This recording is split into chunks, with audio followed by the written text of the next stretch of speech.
Welcome back to Win by Two. Today I'm joined with Dave McAllister. Dave has spent over 40 years coaching volleyball and has been a coach with Pakmen for the past 8 years. We talk about his coaching journey, philosophy, and the lessons he's learned along the way. Enjoy the episode. Dave McAllister, thanks for being on the Win by Two podcast. Yeah, it's amazing. Thanks for inviting me. I'm glad to be here.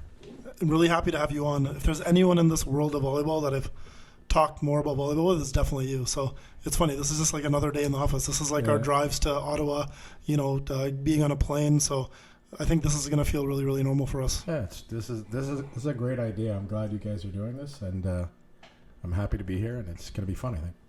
You've been to my place a million times. How did it feel walking down and seeing like this whole studio setup? Yeah, you were telling me about it, but I didn't really have an idea. But the screen and the table and the score, please understand, the score's on the wrong side, by the way, and you got the cameras. It's really neat, really cool. It's quite the place here.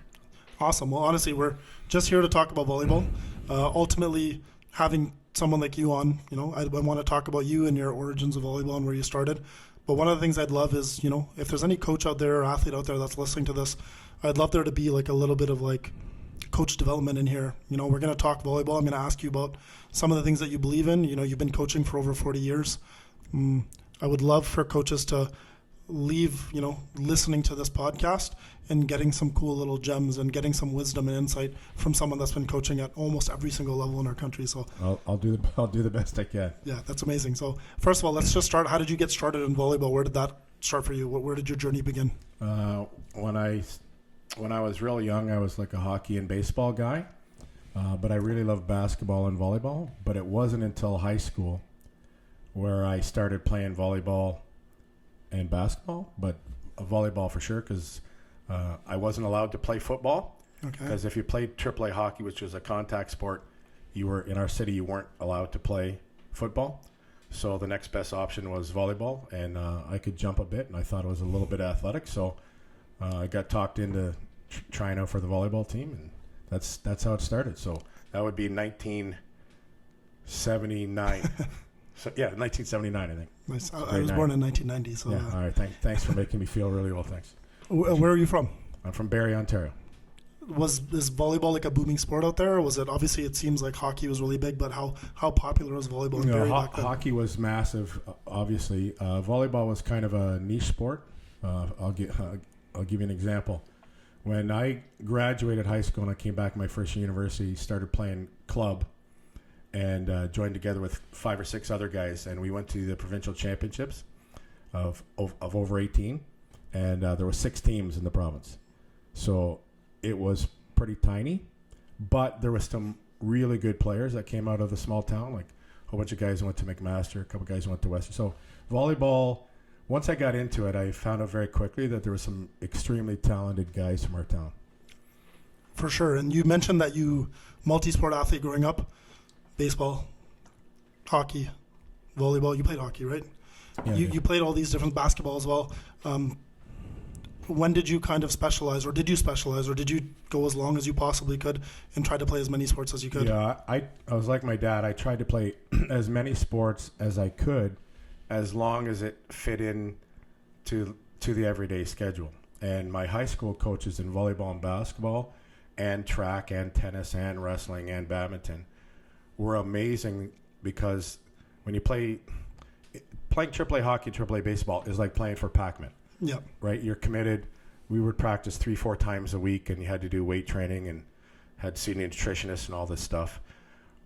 But if I had to miss a high school practice, I would make it up the next morning. Mm-hmm. So they were really good to let me, so that I could play both at the same time. So like volleyball and hockey was the same time. And then the start of baseball and basketball was the same. So I got to they let me make it work, which was nice. Amazing. Now maybe that seems like right now that doesn't seem so traditional. Do you wish more athletes now would do that, or do you wish if you went back in time, maybe you would have specialized in one thing a little bit earlier? I think that's a fantastic question. I think there's pros and cons on both sides. I really enjoyed shutting hockey down and playing baseball, mm-hmm. and shutting down volleyball to go basketball. So that was really good for me. I got to see a lot more different people, different parents, different coaches.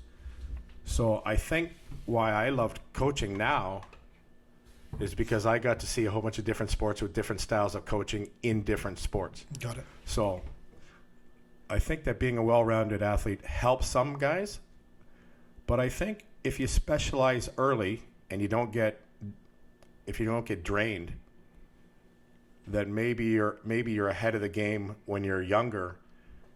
And the younger you are, if you get seen at college, university, youth national team, maybe that's better. Maybe the guys at the youth national team don't get seen if they're off playing baseball or hockey or doing something else. So I think there's pros and cons to both. Now, without fast forwarding too much, because I do want to talk about, your life and where you started, but as a phys ed teacher, for your whole career, that had to have been really beneficial to have all that experience and all those different types of sports, right?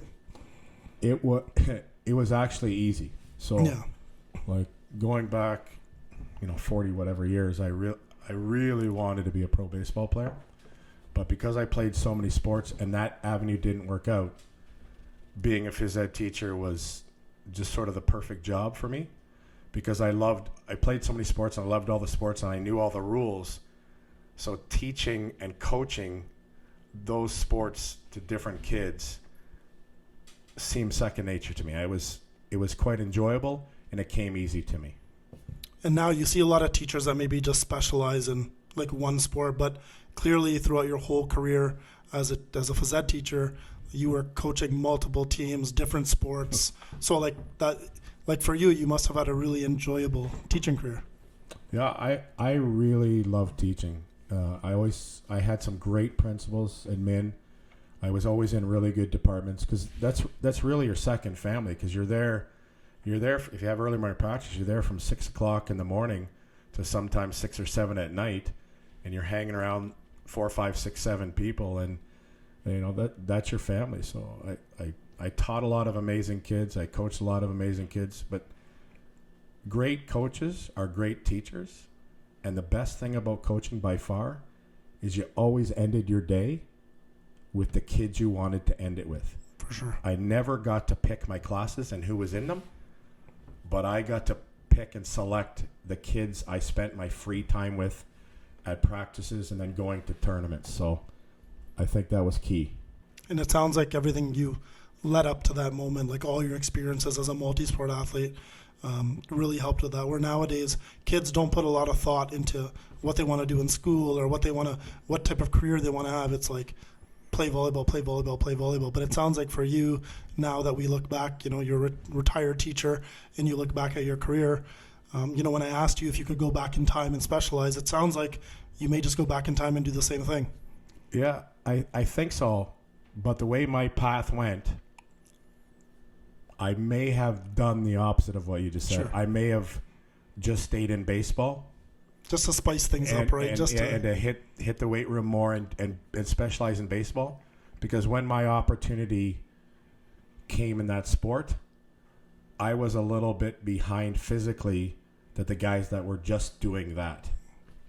But I don't regret it. Like I had opportunities. I had so many opportunities in so many sports. So I had a great gig when I was a kid. That's a cool story. Where did this volleyball specialization come into play? So, where did this, you've been a volleyball coach for how many years? That was clearly the one sport that you committed to and navigated in that path. Where did that volleyball specialized part come from? I always loved the game, just because I was more of a hockey and baseball player. I always loved the game. I loved playing. I loved watching it. And when I was in high school, the senior girls team asked me to coach them, and they found a teacher who would sponsor. And then I was a coach. And then when I first started teaching, I started teaching at the Hummerview, and we actually had a pretty good volleyball team, but they didn't have a coach. So I said, sure.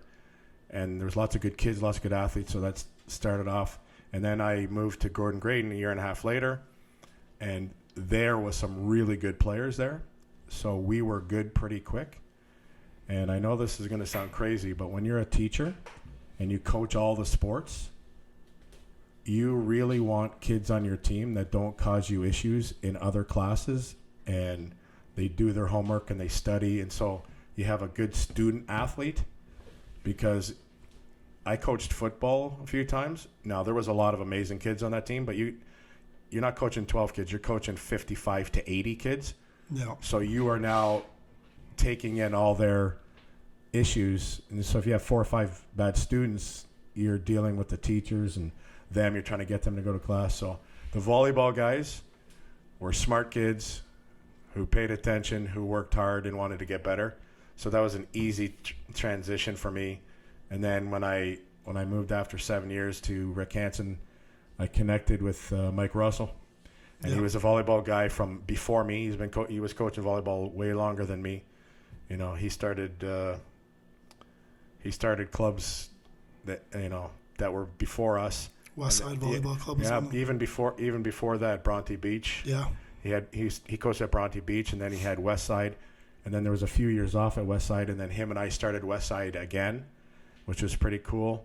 And then sort of the Pakmen took over the area, and Westside kind of got eliminated, which is okay, because we started Westside so that our kids at high school could make a club team, right? Yeah. And we knew if they played volleyball for more than 2 or 3 months at a time, if they could play for 5 or 6, we knew our high school teams would be better, and that's actually how it turned out. So it worked out great. And is that what really accelerated your kind of passion for maybe competitive, like high performance volleyball? Like, clearly you started it when you were a young teacher, and like I said, volleyball kids were great and good students and they're easy to coach, but clearly, you mentioned you came to Rick Hansen. Mike had already established a nice little coaching pedigree and working in the club system. We went to neighboring schools. Like, me as a student, I went to Mississauga Secondary. You were at Rick Hansen, just 5 minutes down the road, and my whole high school, 5 years was, ROPSA finals versus Rick Hansen, and that's kind of when I first met you when I was 15 years old. Right. Was that where your kind of pedigree for high performance volleyball, like, winning championships, kind of came into play? Yeah, I was lucky at Graydon. There was a guy named John Milkovich, and he ended up moving to Florida and coaching college down there. But he played university at McMaster. Okay. And so he really got me into it. And then when I went to Rick Hansen, we had some great teams, and I think I was frustrated with myself that I couldn't get my great athletes to play better. And we ended up playing Gordon Graydon. We were both 5-0. They had the McKay brothers, and James went to set at U of T. He was really good. And John went to York. And they had a couple other guys. Like, they had some really good teams. And I asked, because of the regional program, which was kind of happening at the same time, where I got all our kids at high school to play in the regional program, I met Dave Preston, and he was organizing the courts. So he was running 8 courts at the same time, and I was amazed that he could be on all 8 courts and have everybody focused and together, and my guys learned so much. But I was really frustrated with myself that I couldn't get, like, I had great athletes. We were huge and athletic, and I thought we had more in them, and I didn't think it was. I thought it was my fault. So I asked Preston, or I asked DP to show up at a game. So first place game, and for whatever reason, my guys played lights out, and Preston came over and goes, "You have no problem. Your guys are amazing," because of Mike and me and other people that helped out. So, John at Graydon, and then all the great coaches helping us at Rick Hansen, and then having good athletes that wanted to learn and get better, and then meeting DP and him coming, and it kind of just like a layer, For sure. Like the old onion I always talk about. You add a layer every year, and I think that's how I got into it. I was disappointed in myself that I couldn't get the best out of my athletes. I wanted them to reach their potential, so I thought I had to learn more and get better so that they could be better. And then I guess that prompted you to make a move to be an assistant at McMaster, because I know you had a couple of guys from your high school team that were recruited to go to Mac. Was that the moment where it's like, okay, this is a good opportunity? a couple of my guys that, I developed are now going to go play at McMaster. Was that like a nice little entryway for you to say, okay, I'm not the smartest guy in the room. I want to learn. Where better to learn from a guy like Dave Preston, where you clearly looked up to at the time? Yeah, it's funny how sometimes it works. So opportunity, regional games, all Mike and I's kids playing on 2 different teams, like 12 of the 14 guys playing on a regional team, like Region 5. And then DP organizing it, and I don't know why I did. I just walked up to Dave and I said, "Listen, if you ever need some help at McMaster, let me know." And he looked me straight in the face and he said, "Be careful what you ask for. You can start tomorrow." And I said, "What time?" And he said, 3 o'clock. I said, "I'll see you tomorrow." And he shook my hand. I showed up at 3 o'clock the next day. So that's opportunity came. I was really interested in coaching and learning stuff from Dave at the next level. And I already had 2 of my former students, Sean Panchel and Amardeep Singh. They went to McMaster. And I had a few more guys playing at university. So it was a really cool way to stay in touch with them, but get better on a personal, to get better myself so that I could help the kids back in my high school. And then I don't know, it was pretty cool. Where did you find the time for all this? Like you're teaching every day, you're coaching all the teams after school, not just volleyball, multiple schools. You have a wife, you're married. Yeah. Like how much shit did you get into for doing all these things? Well, you got to have a perfect partner, Yeah. Like I've talked about Kathleen many times in my life, and one of the best things of coaching all these years, almost every kid I've ever taught's met my wife, and when I walk in the gym, they always ask me how my wife is. So like that's great. First of all, so you have to have a great partner, and she was the athletic director for the appeal board, so she was busy 40, 50, 60, 70 hours a week, And in sports as well. organizing all the sports, organizing the referees, the gyms, the times, the championships.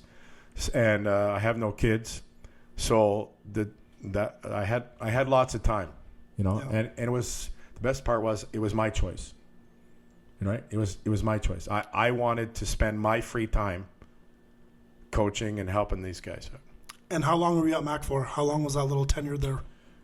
Okay, let's do some math. From 2002 to 2009, I think. Yeah, sounds about right. And what was that experience like? Just because I remember that time. I remember being a kid in like the mid 2000s, like 2004, 2005, 2006. I think you guys won a championship in that mix. I remember Sean Panchel. He came out to some of our practices helping us out. Kelly had connected with him. That must have been pretty cool, like, because Mac was kind of building their program at that time, so that must have been cool for you to be kind of in the mix of that building process and then kind of, winning a championship throughout that.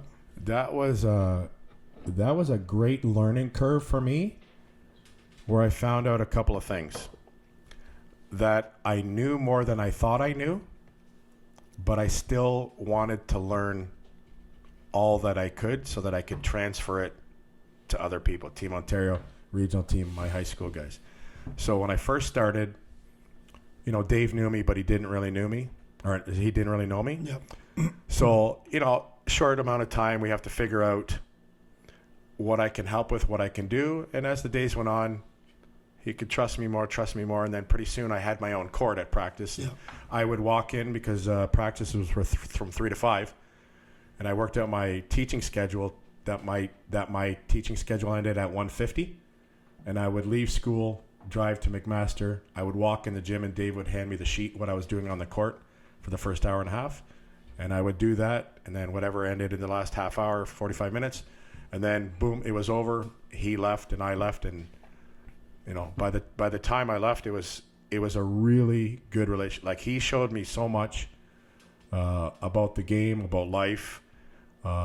It was really good because his background, like he had already been with the national team with Stelio for years and years, and he played at Western and he coached at Western. Then he moved to Mac, and my first year there,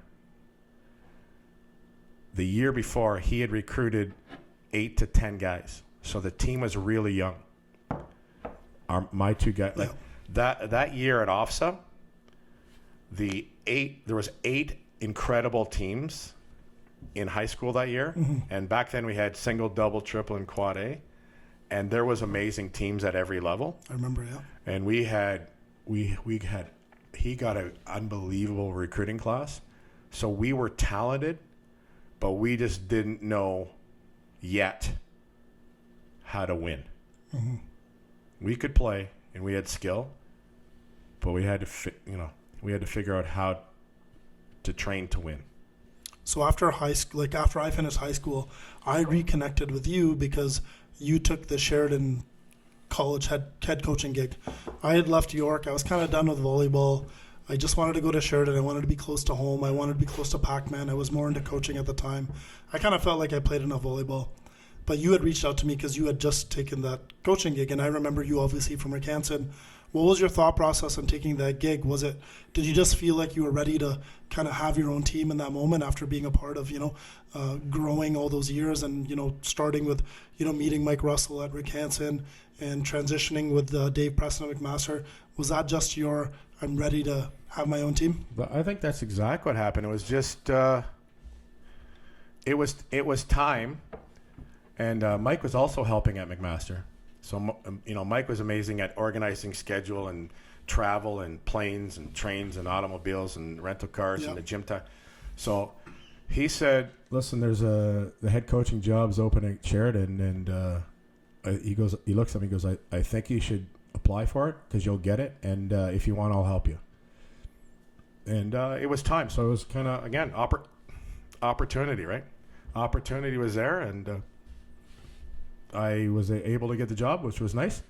And then I hired 3 or 4 of really good friends who were in the volleyball world, and that was great because it's different. Being an assistant coach is one thing, but being the head coach it's a different animal for sure. Absolutely. And one of the things was Sheridan was on like a terrible losing streak for like 10 years, and the year you get the job. Like the year before, they might have been 2-19, something. You take the job over in your very first year. Not only did you have a winning record, you had the best record in the province. I remember because I was on that team, so I feel good about that too. Good memory. Yeah, you got coach of the year. I just wanted to talk to you about that because I had Jordan Taylor on the podcast a couple days ago, and he came from Edmonton and he got the job, and I kind of want to ask you a similar question.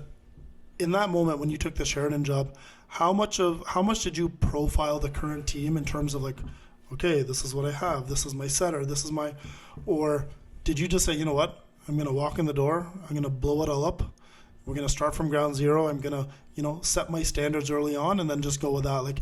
Like how much of that was, let's just start brand new, fresh, the team's already at a 20-year losing streak, what was your mindset going into a team that's done, that did so poorly over the years? I tried to approach it total positive, brand new slate. Mike and I did some research of who was returning. I contacted a few of the guys that were going to return. I knew nothing about the college game and who played who. I knew who the colleges were. I didn't know who was in what division or how they did. I did not know when I went for the job how they did. I knew that back in the day under Paul Reeder, years before that, illustrious program, amazing man, like incredible, amazing man. His teams were incredible. Then they had a long drought of the playoffs. Okay, that is what it is, because a lot of times in college, you have players for 1 year, half a year, 2 years, 4 years. Like it can be really random. So I did some research.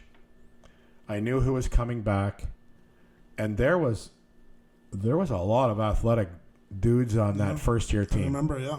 And there was one minor problem: we had no setter. So,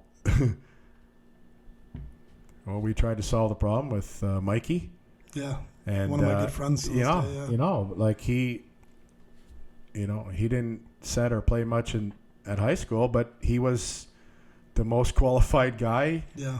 In a whole bunch of thoroughbreds. Like we had Andrew. Like we had some really athletic kids, and I knew that if I could excite some guys about the opportunity of being coached hard and somebody that really cared. I thought, I didn't know how long it was going to take because like I hadn't seen any other team, so I don't know what the comparison is. So, but I found out very quickly how athletic we were, and we went to a couple preseason tournaments, and I knew we were going to be okay.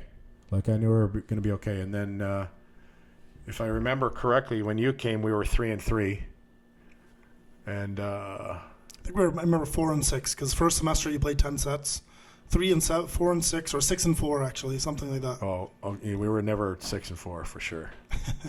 There's no way we were 6-4, but that year actually I think we won 15 in a row. So I think we were 0-3, quite frankly. Because we were undefeated in the second semester. Yeah, I think we were 0-3, and then we won 3 in a row. And I think you came sometime around there, and we were rolling like that. Everybody bought into what I was trying to sell them, and our coaching staff was amazing. Like I gave them specific jobs, and they jumped in and were amazing at it. And it was kind of one of the coolest years of volleyball. Even though, sometimes it doesn't end the way you want it to end.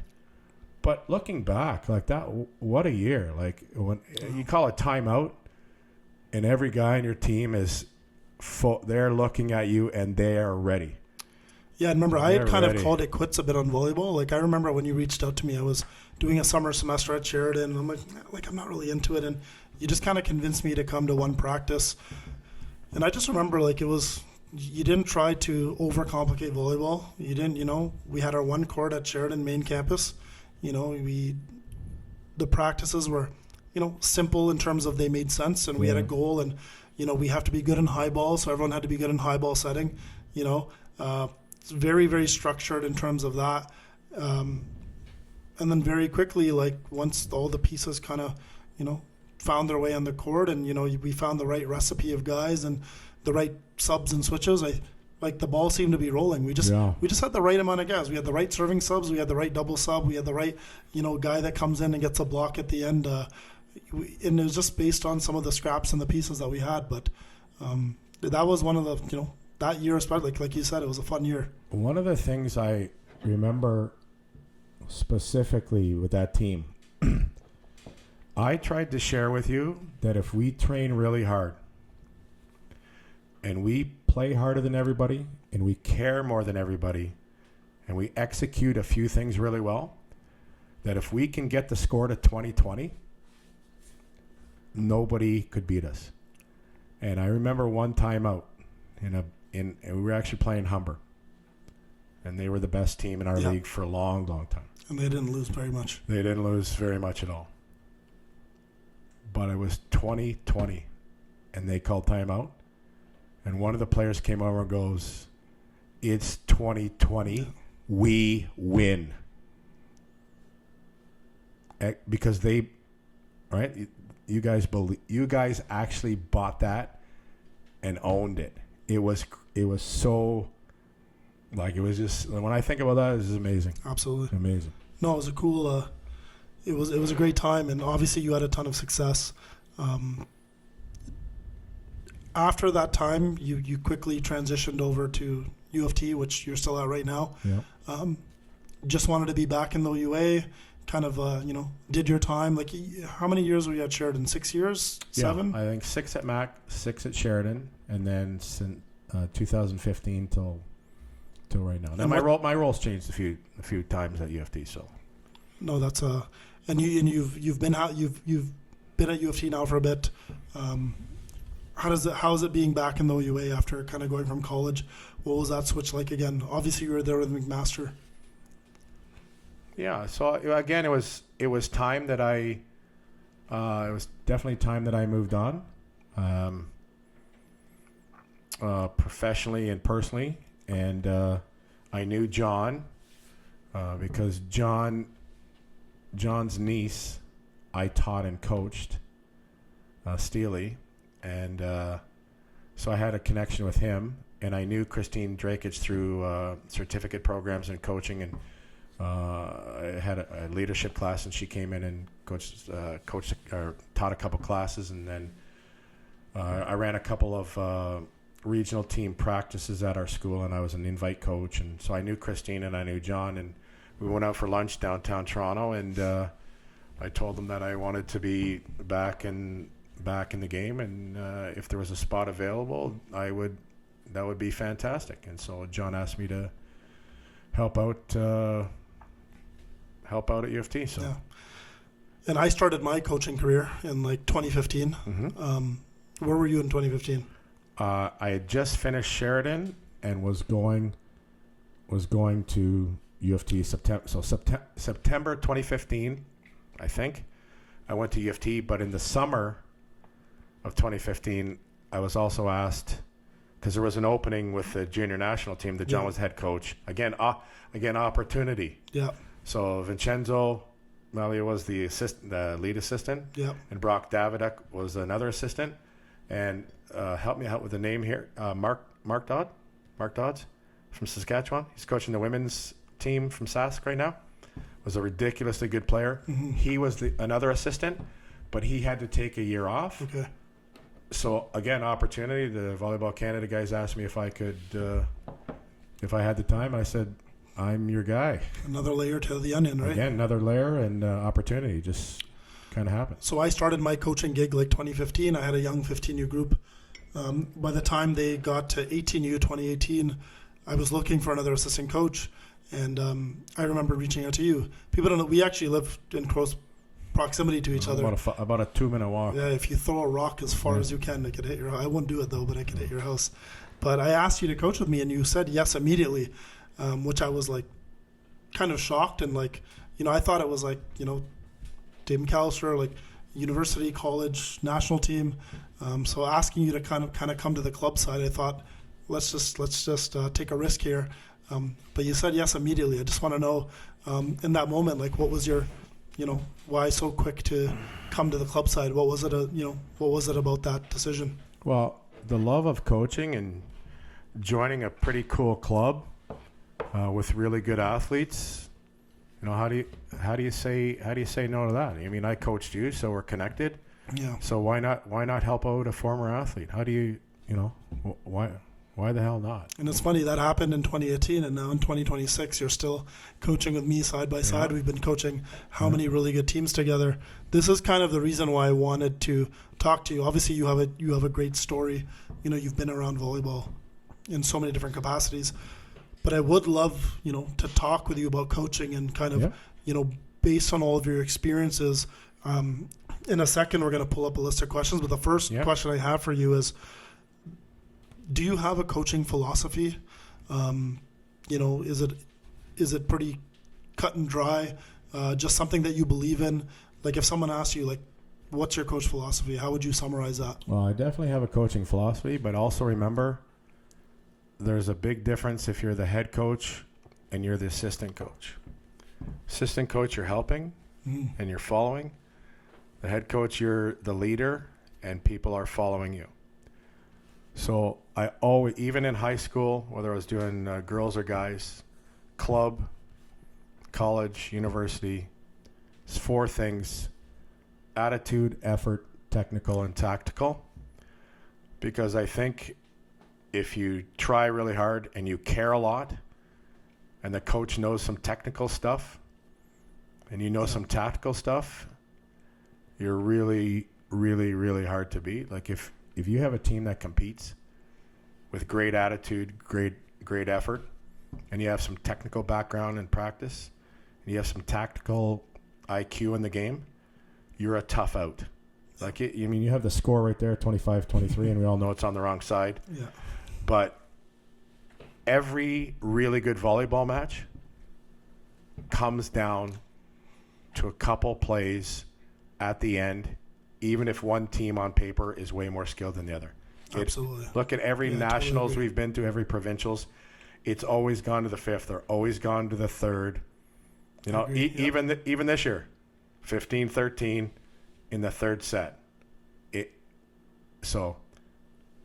Effort, attitude, technical, tactical is. You said something pretty cool or something unique in the beginning about the difference between assistant coach and a head coach. Assistant coach following the lead, helping out. how important is it to be a good assistant coach where like you don't overstep your position or you push the head coach's agenda? Because I've seen both sides of the spectrum, right? I've seen, that's the type of assistant, like, I'm helping Jordan Taylor at York University. That's the type of coach I'm really trying to be. He's the guy, he's the boss. My job is to come. I want to push his agenda. I believe in what he believes in. I don't overstep my boundaries. How important is it for an assistant to kind of know how to be able, even if they were the greatest head coach of all time at one point, how important is it for them to take a step back and to just be a helpful hand? Well, think about this for a second. If you're a young assistant and you want to be a head coach, you might have to step on some toes to get to where you want to be. But I can tell you, a great assistant coach should never make the head coach feel like he's trying to get his job. I agree. Yeah. Ever. Because if that's all you're trying to do, I don't think you're going to be a great head coach. Because I think if you're a great assistant coach and it's time for you to move on, the head coach will be your biggest supporter. Absolutely. And help you get a job where you should be, because that head coach will realize that it's time for you to be the head coach. Yeah, I feel like there's lots of opportunities out there for great assistant coaches. Yeah. And I see this all the time. I see it in the NCAA. I see all these great assistants making these big leaps and jumps. So, yeah, I was curious about your perspective, because obviously you've been a head coach the majority of your life. And then you move into this position where you're assistant coaching with a young kid who you used to teach. So I feel like you have a really good perspective on that, because you've been a big supporter of mine over the years, and we can't do it without us being on the same page. Well, you can't. Top down. You have to have support from the top down, and the bottom has to support on the way up. It's really hard to do.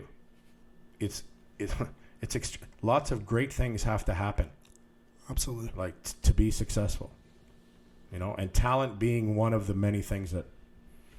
And we've been doing a good job, so we won't give away all the secrets on this one. So I want to pull up, I have a couple of coaching questions for you. Like I said, if there's coaches that are watching this, I'm going to pull up a couple of questions here, and maybe you can answer them to the best of your ability. So the first one here is, after 40 years of coaching, what do you believe now that you didn't believe early in your career?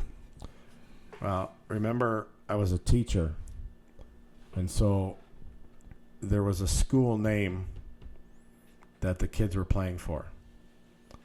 And then very quickly I started coaching at a school named Rick Hansen Secondary. And if anybody knows who Rick Hansen is, he's one of the greatest Canadians in the history of the world. He's an amazing human. He was an amazing athlete, and volleyball was his favorite sport when he was young. And I probably was way too hard on way too many kids, and I micromanaged stuff I probably didn't need, because I never wanted our team to embarrass the school. Absolutely. I never wanted our team to embarrass their parents. I just wanted it to be perfect, which it never would be. So I always made them understand that be a great person first, be a great student second, and be a great athlete third, and it better be in that order. And I was probably way too hard. Where now, after 40 years, it's a big number, thanks, that I don't think I micromanage as much, because I think the really great athletes will find a way, and they're already doing a pretty good job in all the other things that I thought I had to take care of when I was younger. Yeah, I totally agree. And remember, the athletes change over time too, right? The players change, the parents change, the ideology changes, the mindset changes. I talked to Lauren Passer about, back in the, coaches are like, dig deeper, grind harder, push it to the limit, But I feel like there's a lot of different approaches you can take, and all paths can still lead to the same ending, which is, luckily for us, winning lots of championships. Well, you and I don't have the same philosophy outwardly. We get together and we decide what we can and can't do. I'm a hard ass. I'm loud. I'm in your face. You've been very respectful, calm, and right. So, and I think that's a really good quality you have today. But I know for a fact that you can win all different ways as long as your athletes trust you, respect you, and will play hard for you. I totally agree. You can get to the same finish line. You look at volleyball around the world, there's some crazy yellers and screamers, and very few of them are super quiet. And, like I just watched our women's national team. Yeah. Like he snapped the clipboard over his leg. But that works for him. I mean, you got to be who you are. I had to be who I was. I think there's lots of ways to get to for sure. 100%. I couldn't agree more. Okay, next question we have over here. What is one coaching habit you think every young coach should build immediately? You better have a philosophy, and you better be who you are.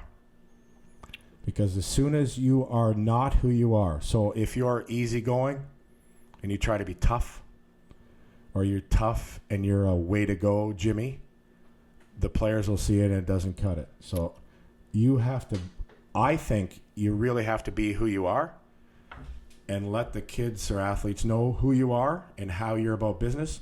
But they need to know that you trust them, that you respect them, that you're there and you'll take a bullet for them. And then you can coach them really hard. I couldn't agree more. I talk to coaches about that all the time. I use a term like you got to stick to your guns as a coach. Mm-hmm. You can't let a bad loss, a bad tournament, like change your ideology or thought process. If you're gonna, make the athletes, because the only way to win long term over extended period of time is, establishing standards, sticking to them, holding players accountable. But if you keep flip-flopping, we had a bad tournament and switch your idea. I said this thing one time, but no, forget what I said. We got to change it. It's over. It's over. So you're 1,000% right, and you phrase that very nicely. And the athletes need to understand that. Let's just use us for an example. If you talk technically one way, and then I show them a different way, we have to be cool enough to say, my bad. This is what we really believe. This is what we want you to do. Because sometimes there's that conflict. There's that gray area with between coaches. A lot of times it doesn't happen on purpose. Mm-hmm. Maybe I wasn't out of practice and you showed them some, and then all of a sudden the kid comes and asks me a question, and I give him a different technique that you're looking at me like. Yeah, to that point, coaches need to get together in the beginning of every season. I don't care if you go for dinner together, or if you sit, in the basement together, and with your clip, with your notes. But we gotta get on the same page, because that confusion or that disconnect for the athletes it's really, really has a negative impact on them. That's one of the best things about coming over and have a drink and talking volleyball, or different athletes for different teams and coaches, and going to clinics. Yeah. Seeing this guy from Serbia talk about setting, or Glenn talking about whatever, different coaches from different cultures talk, and then you steal what you think will work for you. What may work for Jessy isn't maybe not work for Dave. But if we take that and now it's part of us, then awesome. Okay, we have one over here. What are you watching for early in a match that tells you what kind of night your team is going to have? So I actually really wanted this question for you, because one of the things you've done for me over the course of the last 8 seasons is you're always watching the other team. Mm-hmm. You know my philosophy. I'm worried about my guys and my team. Mm-hmm. I don't even know who plays on other teams, because I'm never looking on the other side. Yeah. One thing we have a guy that does stats. We have a guy that does plus minus. We have someone that does passing and hitting. But the one thing that you've always done is you've always watched the other team in between matches. You're always watching film. You've always had this knack for kind of, when we get to 20 all, knowing or at least having a good, confident idea of what the other team's going to do. The old educated guess. Exactly. Yeah. So, how are you doing that? Like, what are things that you're really trying to focus on when you're watching the other team? Yeah. So if I'm watching the other team, there's a pretty good chance under pressure that a team is going to do what they do in that similar situation under pressure. I'm not talking about the team who has one great player. Everybody in the gym knows they're going to set him. But they call timeout at 12-12 in the third. We're serving. Who are we going to serve? What are they likely to run? And what I've learned over the years, instead of me figuring that out and me having my own opinion, which I have a strong opinion, is if you can ask your team what they think. And if you've prepared your guys over the year to live in these big moments, they have a pretty good idea because they're living it out on the court and they're seeing it. And so you or I could ask them, do you want to trap the left side, or do you want to commit in the middle? Yeah. Or do we want to stay down on a C ball? And so can we follow a game plan early? Who's nervous? Who's going to compete? Which guy's really nervous and not ready for the big moment? Maybe we're going to have to make a double sub. Maybe we're going to have to put this guy in early. What guy can serve at 12-12? Who can serve their libero in one? You're just looking for. And a little bit of that information is really helpful because we're also under pressure too. We're feeling the stress as well. But one thing I learned from you a long time ago, and I use to this day, is when we call a timeout or the other team calls a timeout, the very first thing we ask our team is, what rotation are they in? Yeah. And I remember when I played for you at Sheridan, you would ask us, and I had no idea. Yeah. I'm not paying attention to that. Right. I'm worried about my team. Well, I'm worried about our guys. You're setting. But then I realized, I kind of felt like the dummy a little bit. I kind of felt like, why don't I know? And then it's dawning on me. I'm like, I'm not focused enough on the other side. I need to know what rotation they're in. Because if we're going to call a timeout, we need to be concise. We need to have a plan. We need to know where they're at because, like you said, hey, they're in rotation 6, and the last 4 times they've been in rotation 6, they've set, the middle. Yeah. I learned that from you a long time ago, and I realized how valuable that is.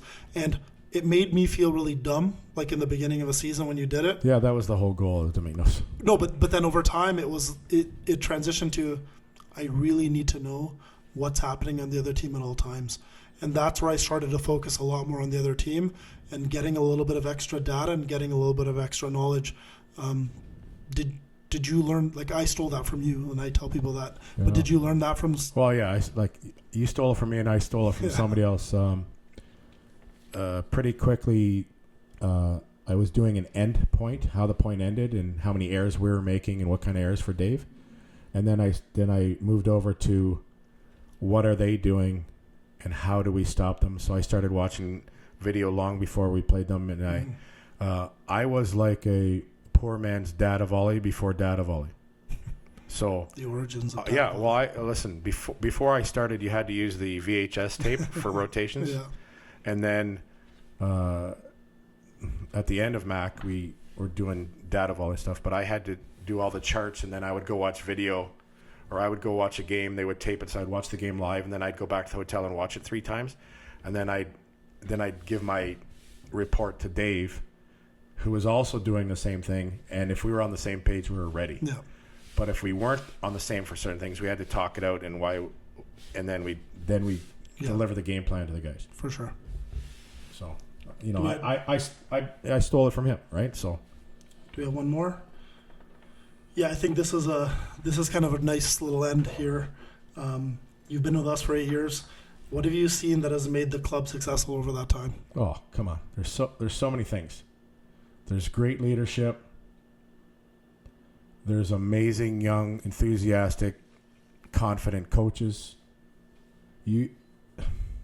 This club has created an incredible place for young women and young men to play and compete and to grow and to increase their knowledge about volleyball and live life through an amazing sport. And think about how many kids...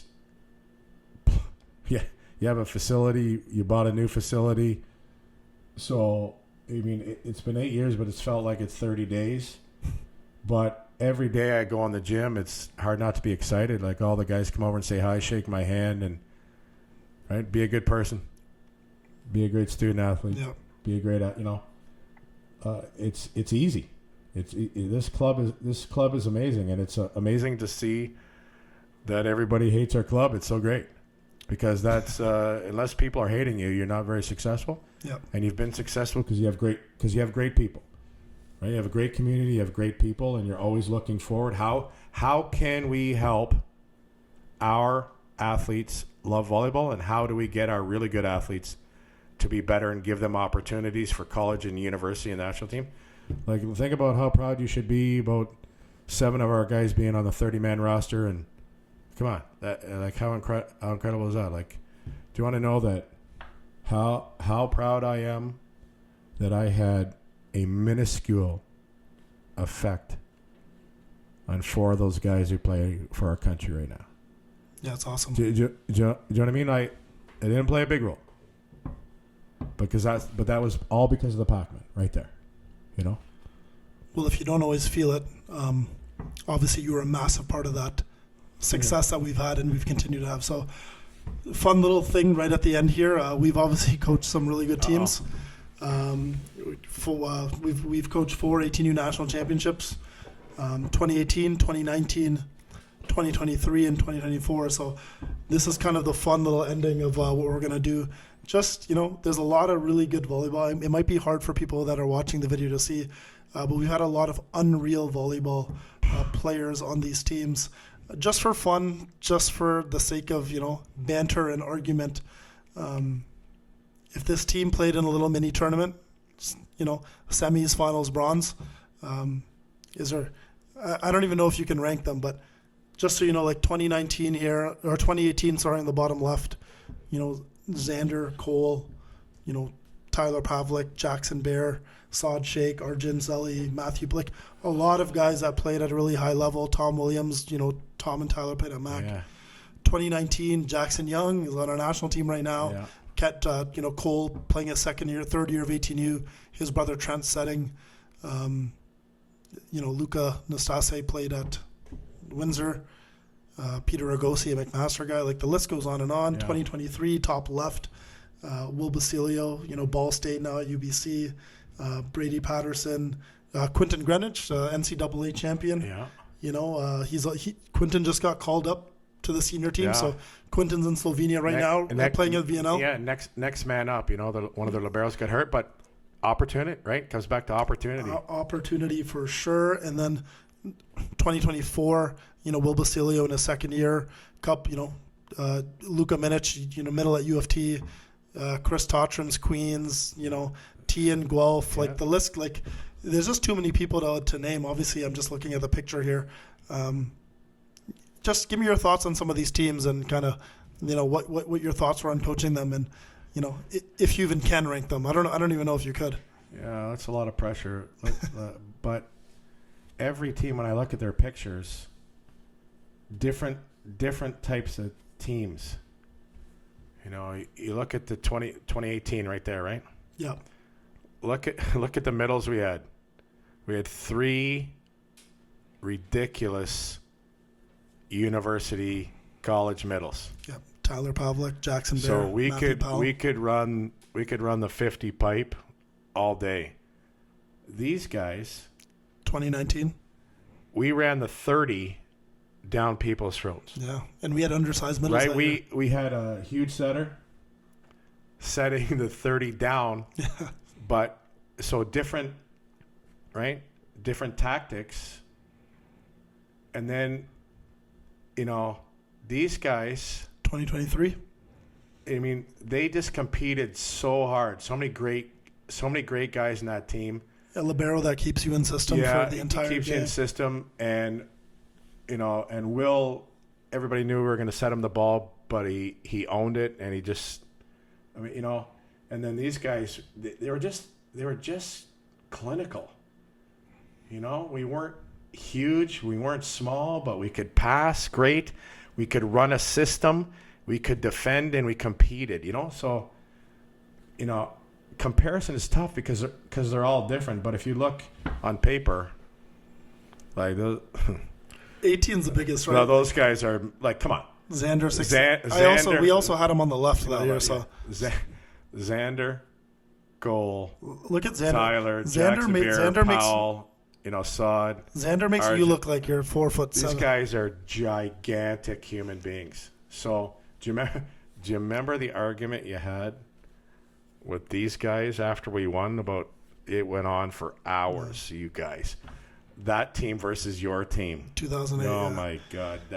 But that's the beauty of coaching good teams. And listen, there's a lot of teams in this mix that we didn't include. I just included the ones that we coached together. So the guys we had this year. But the Schwanberg, 26 Schwanberg and Evans, incredible. Jordan Pereira, team. libero. Yeah. So when you win, lots of things have to happen.